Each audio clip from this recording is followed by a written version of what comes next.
Përshëndetje të nderuar dhe shumë të respektuar. Këtë video do t'ja kushtoj shpjegimit të një fjale ndër më të rëndësishmet jo, por më e rëndësishmja në Islam.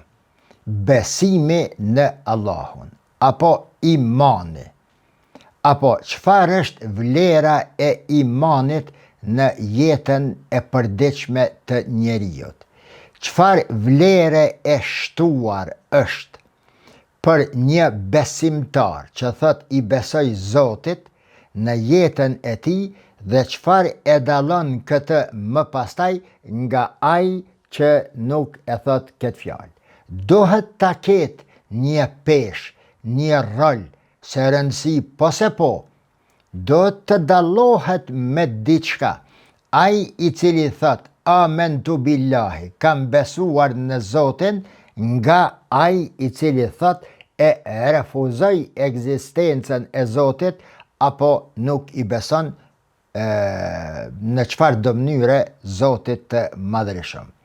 Pra, sot po du me fol për atë se çfarë dën të thot besimin në Allahun, si ta përkthejmë atë si sjellje e jon, si individ dhe si pjesë e shoqërisë. E dëgjoni vazhdimisht, e keni lexuar, rrjetet sociale kanë mundësuar që njeriu ta dëgjoj edhe ndonjë dietar i cili kur nuk do të njihej para 20 vjetë. Deporton në çdo cep të botës, në çdo xhami, në çdo tribun, deporton në çdo shkrim që shkruhet, bile të them në momentin kur shkruhet, ekspozohet në internet apo kur qitet në për rrjete sociale, e sidomos të dëgjohet me njëherë ajo që thuhet në YouTube. Pra, keni dëgjue çka mos, shpjegimet e kësaj fjale. Ajo çka është evidente më e përgjithshmja është se fjala amentu billah kuptohet një shqiptim me gojë se i besojmë Zotit, më pastaj e shprehim shahadetin, eshhedu an la ilahe illallah, dëshmoj se nuk ka Zot tjetër përveç Allahut, wa eshhedu, siç dëshmoj, enne Muhammeden abduhu wa rasuluhu, se edhe Muhammedi është robi, krijesa e Zotit dhe i dërguari i Zotit. Në rastin më të lehtë dhe më të thjesht, më të përshpejt, amentu billahi e ka këtë kuptim. Pyetja bazë këto është se që kjo fjalë të cilën ne e shqiptojmë me gojë, a është sentenca përfundimtare e arritur të cilën e kërkon Islami, Kurani, pejgamberi? A është e vërtet sa qëndron përgjigja të cilën e dëgjojmë jo rrallë, kur thuhet se njeriu në këtë botë ka ardhur është krijuar, arsyeja kryesore, bile do thonë e vetme që ta njeh Zotin. Në rregull, po e pranojmë për të mirëqenë në mënyrë skriptuale, ashtu siç e lexojmë. Esenca e kësaj si mundet dhe si duhet të lexohet. Unë e kam një shpjegim timin, se besimi në Zotin, përveç që e ka atë prerogativën obliguese që ne duhet ta pranojmë Zotin si qenje absolute, si krijues i joni, si Allah i joni, dhe duhet t'i kryejmë obligimet klasike me të cilat neve Allahu na obligon, për te i kësaj, me që njeriu është njeri, pjesë e shoqërisë e njerëzimit, mendimi im është se Pjesa dërmuese që e përfshin që kjo amen tu billahi ka të bëj me jetën shoqërore. Pra, reflektimi, fuqia, energjia, drita e qësaj energjie hyjnore sa ka lënë gjurmë të këti e më pastaj si ti si sillesh, çfarë sjellje ke në shoqërinë ku jeton. Që i bje se nuk qenë ka kryesori, nuk qenë ka e vetmja, mos them kryesorja, se besimin në Zotin po kryesori, por nuk qenë ka e mjaftueshme që një besimtar për të cilësuar, për të njohur, për të prezentuar dhe për të thirrur si besimtar vetëm ajo të cilën e thet me gojë. Unë e kam shpjegue më shumë se njëherë punën ato 11 ajete të surës El Mu'minun, Qad aflaha al mu'minun. S'po du me himo andej se e keni atë YouTube, atë video në kanalin tim në YouTube. Këto po dua pak më vonë me e përmend një ajet, me e lexue një ajet që shumë nga ju do të mahnis për mbajtja e ajetit dhe shpjegimi i këtij ajeti. Dhe do të bindeni edhe ju për gjatë dëgjimit të këtij ajeti se amantu billahi, besimi në Zotin nuk qenkësh vetëm ashtu siç një pjesë e juaj e keni kuptuar deri më tani. Miq, ka pjesë të ndryshme të botës të cilat nuk janë të njohura me resurse nëntoksore. Nuk ju ka dhënë Zoti pasuri të mjaftueshme sa ata. Leje të jenë të vetëqëndrueshëm, ta kenë të mjaftueshëm atë çka ju nevojitet në jetën e tyre, por edhe të japin për të tjerët.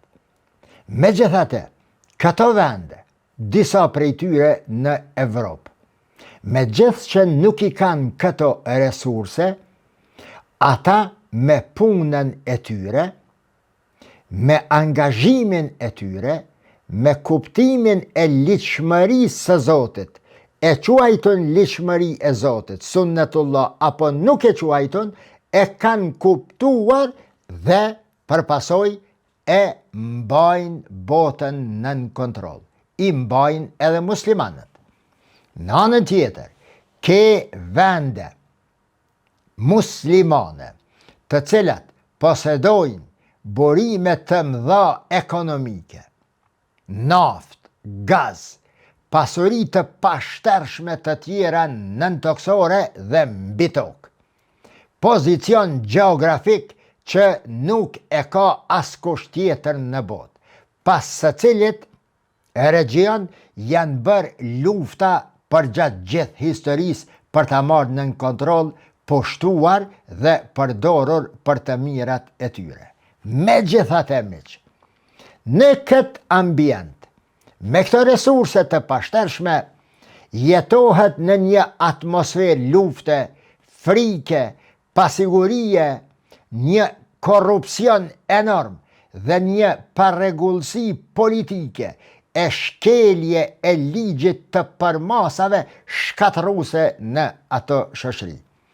Luftrat e brendshme dhe të jashtme kur nuk i ndalen këtij rajoni.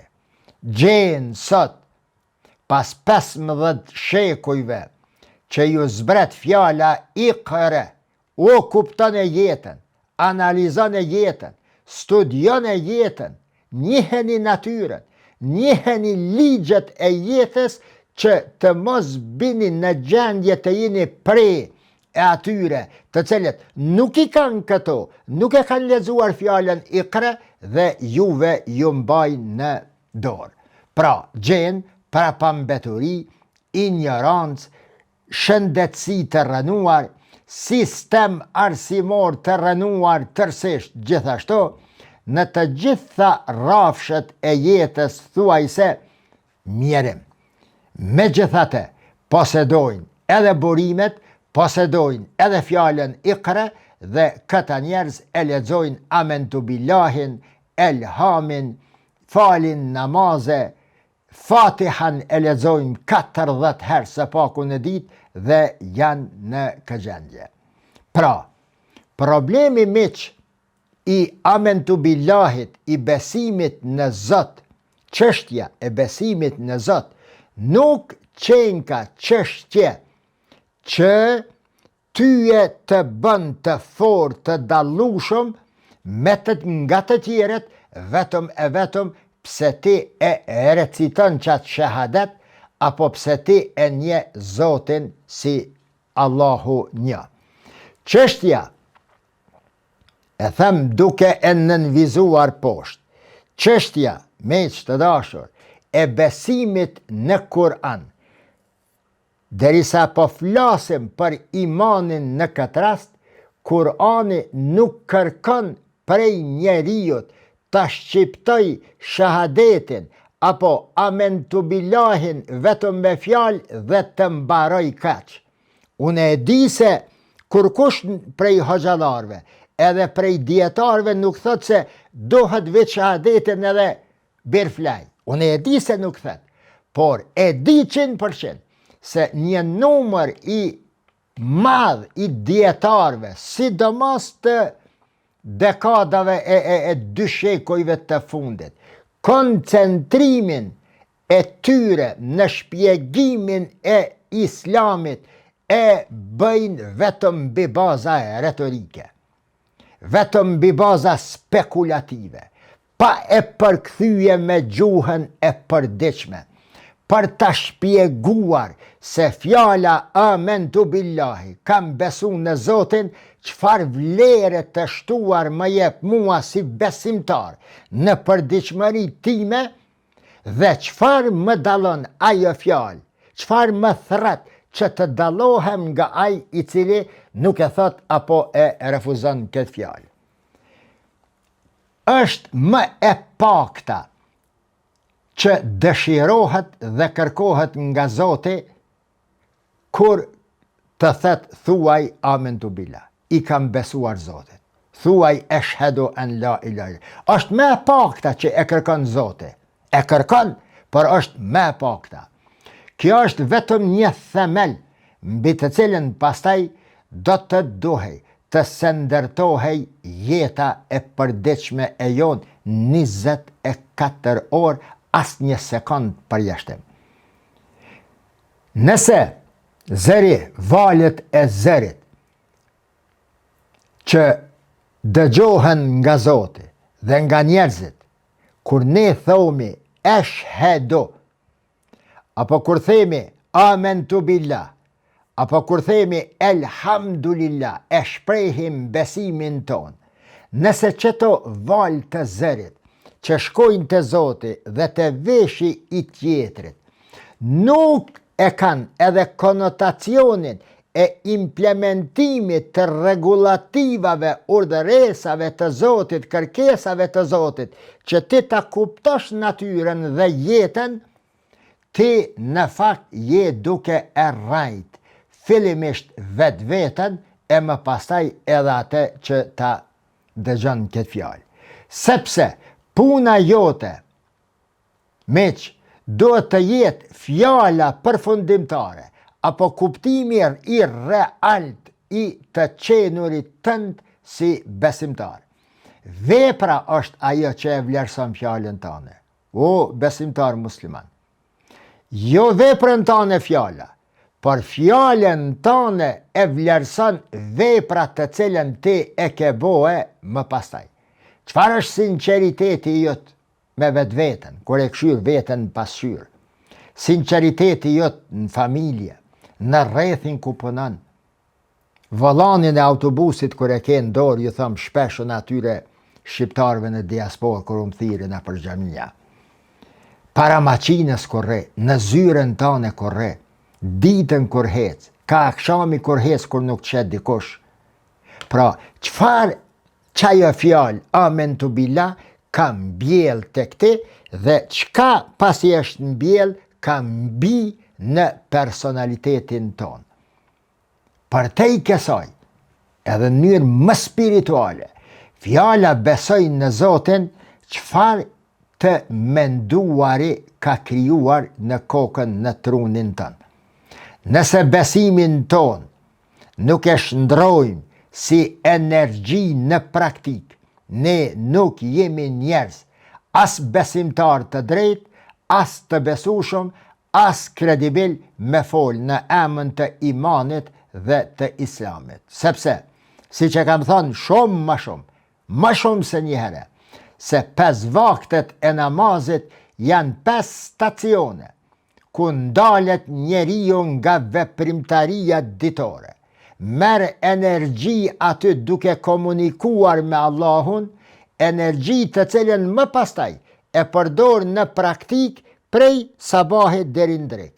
Nalet në drekë, në xhami, në shtëpi, komunikon me Zotin, lidhet ngushtë si nyje me Zotin, nëpërmes asaj që quhet sala, lidhje, nyje, namaz që e quajmë, e jo lutje, siç e quajnë dika, se falje ose jo namazi do të bëhet si lutje, jo si falje, jo ka bëhet. Jo. Namazi është komunikim. Salati është lidhje specifike dhe komunikim i yti me Zotin e Madhreshëm. Ato as nuk është falje, as nuk është lutje. Bile edhe dua që bëjmë ne, e dua.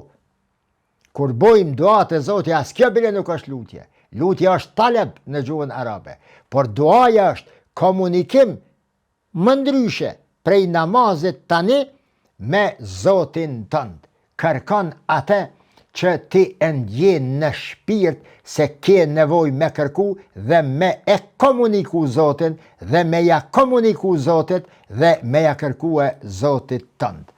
Pra, farzet të cilat janë, namazet të cilat janë stacione ku besimtari e mbush veten me energji të cilat i nevojiten botës shpirtnore tëndes, dhe kjo botë më pastaj ty të shtyn përpara drejt prosperitetit dhe punës së hajrit. Ajetin të cilin dua ta përmendi këto, dhe i cili jo gjithmonë është shpjegue mirë, e që është që lidhet me këtë të cilin e sa po thash. Shiqani shka thët Kur'ani. Walau enne ehlel qura amenu wattaqaw lafetahna alejhim barakatim minas samai wal ard walakin kadhabu fa akhadhnahum bima kanu yaksibun. Nëse njerëzit, po thët Zoti, besojnë, ehlul qura, njerëzit e një vendi, besojnë, wattaqaw, edhe pastaj frikohen që përkthehet kjo fjala takwa, wattaqaw min Allah, ittaqu. Nuk ka puna frikë të takwa, por është devotshmëri. Devotshmëri është kuptimi i realt i jetës dhe për mos me dal prej interpretimit të ajetit të përqendrohem këto. Ajeti po thot, nëse njerëzit, ose atëherë kur njerëzit besojnë dhe bohen takva, lafetahna alejhim barakatim minas samai wal ard. Kena me ulshu bre bereqete prej qiellit e prej tokës, ka se kujtojnë hiç.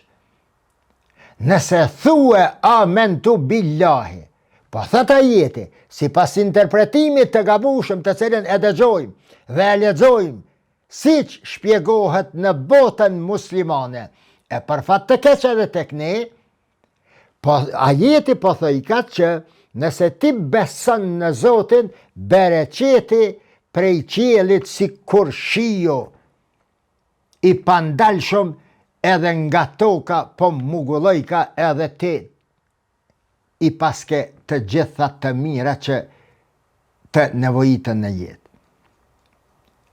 Walakin, po thët Zoti, Walakin, me gjithate, o ju besimtar, o ju të cilët po e dëgjoni këtë video, me gjithë mua, kadhabu fa akhadhnahum bima kanu yaksibun. Këta njerëz nuk e kuptun ato shka deshta me thonën për para, po thëtë Kurani. Kadhabu, e përgënjeshtruan qëllimin tem, rajten, që thash nalt rajn, rajten e përgënjeshtruan urdhrin tem, dëshiren teme, qëllimin e dërgimit të Kur'anit ikre, që të jesh i fort në botë, me gjitha të mira që i ke, të mos jesh numër, bilas numër ma, në vitet e fundit nuk janë besimtarët. Ata të cilët thojnë amen, amenna, amentu billah, eshhedu en la ilaha illa, walakin kadhabu, rajtet, i përgënjeshtruan, nuk deshten me e kuptu realitetin. Fe e khadhnahum bima kanu yaksibun. E pastaj ne vepruam me te në bazë të asaj qysh ata e kuptuan dalushëm. I kimi lanë me u bo qysh bohën këto. Intervenimi i Zotit ka mënyra të ndryshme me kun fejekun, bëhu bëhet, por në 99.99% rasteve, Zoti i do ligjet e veta që i ka vënë në natyrë dhe kënaqet kur ne veprojmë sipas ligjeve të tij në natyrë.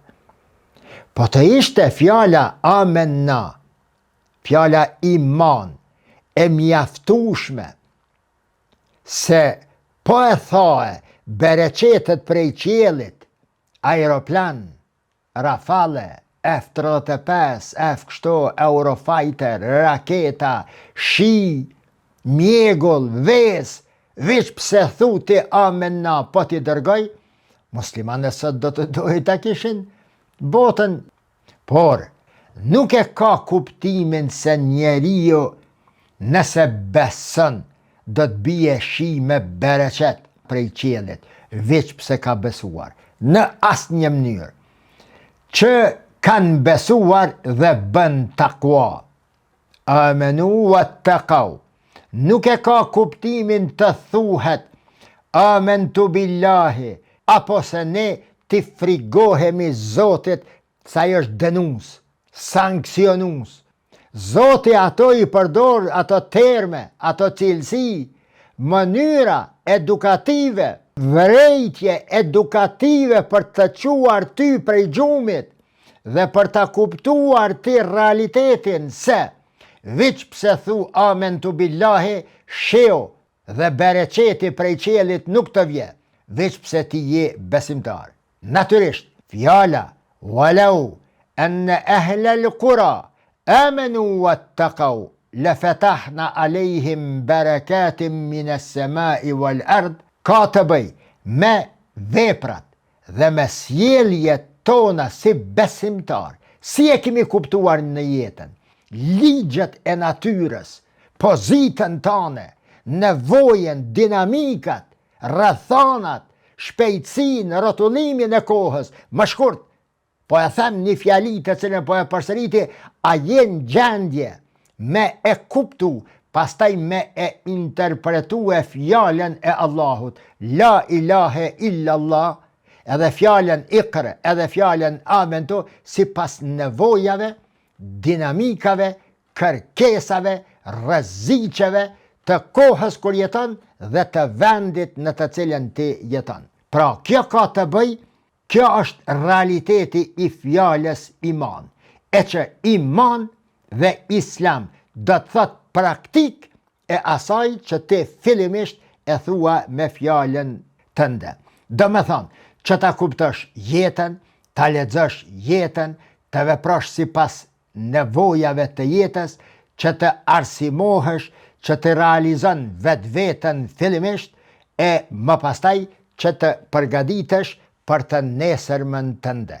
Të ballafaqohesh i përgatitur me gjithë atë që nesërmja e jote do ta hedh përpara. Ditën e mirë.